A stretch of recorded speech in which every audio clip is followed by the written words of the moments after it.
चलिए, monthly expiry के दिन हम देख रहे हैं शुरुआत तो काफ़ी मजबूत, काफ़ी अच्छी होती हुई नजर आ रही है। 23,800 के पार और 51,700 के पार बैंक निफ्टी के सभी 12 के 12 शेयर्स में मजबूती के साइंस हम देख रहे हैं। आज मिड कैप स्मॉल कैप की बारी नहीं है। आज निफ्टी और बैंक निफ्टी में साइंस जो है मजबूती के नजर आ रहे हैं।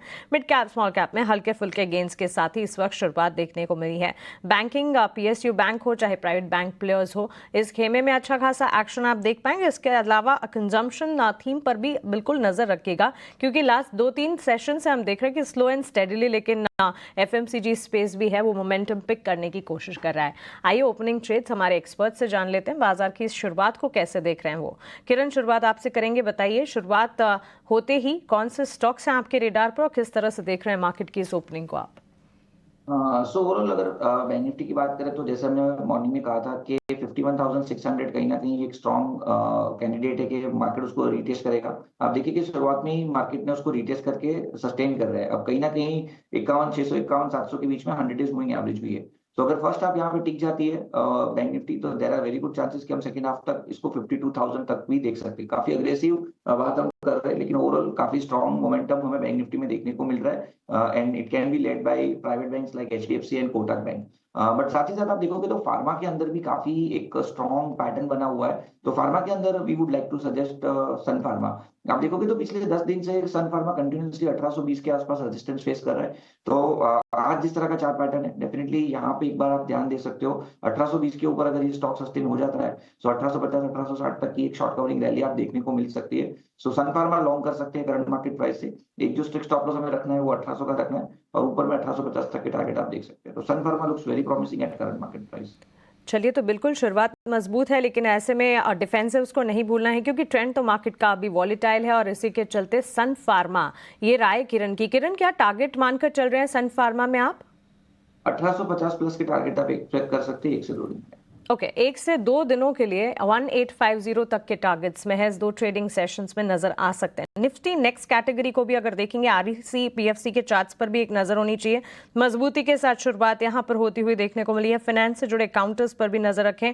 छोला फाइनेंस में अच्छा एक्शन इस वक्त देखने को मिलेगा। इसके अलावा अगर आप देखें, बजाज होल्डिंग, यूनियन बैंक और बैंक ऑफ बड़ौदा जैसे काउंटर्स हैं जो कि नेक्स्ट कैटेगरी में अच्छा एक्शन दिखा रहे हैं। कुणाल, शुरुआत आप कैसे देख रहे हैं? कौन से स्टॉक्स हैं आपके रेडार पर? वेल, मार्केट की बात करें, बैंक निफ्टी की बात करें, अच्छे खासे मोमेंटम हमें देखने को मिले स्टार्टिंग सेशन में ही।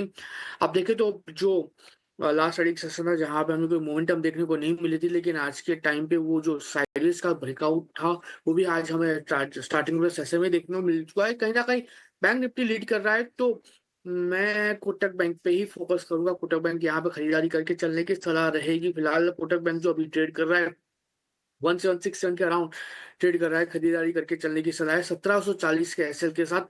टारगेट की बात करें तो 1790 का पहला टारगेट है जो स्टॉक हमें दिखा सकता है, और 1790 जैसे ही ब्रेक होता है 1825 तक के टारगेट हमें कोटक बैंक में देखने को मिल सकते हैं। तो कोटक बैंक पे फोकस करके चलने की सलाह रहेगी।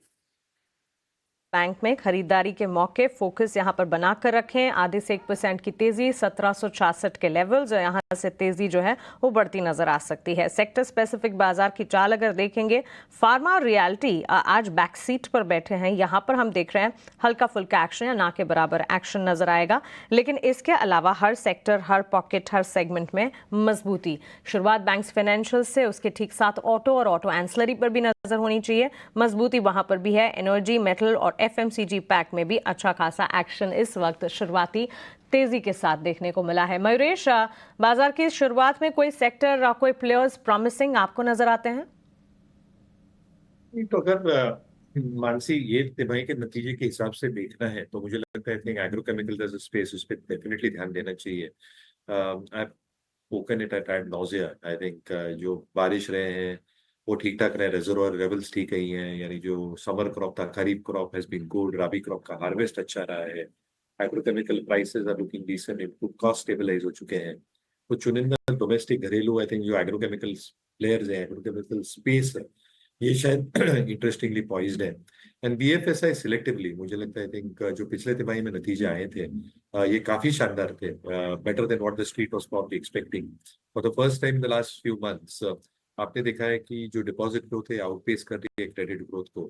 तो ये स्पेस में आई थिंक जो बेटर रेटेड बैंक्स है और जो better rated housing finance companies है, इस पे ध्यान दो। थोड़े माइक्रो फाइनेंस रिलेटेड जो इश्यूज बैलेंस शीट पे परसिस्ट हो रहे हैं काफी प्लेयर से, ये थोड़े एनबीएफसी या ये स्पेस से थोड़े आई थिंक पहले रहना चाहिए। But selectively, I think BFSI, selectively housing finance companies should do well.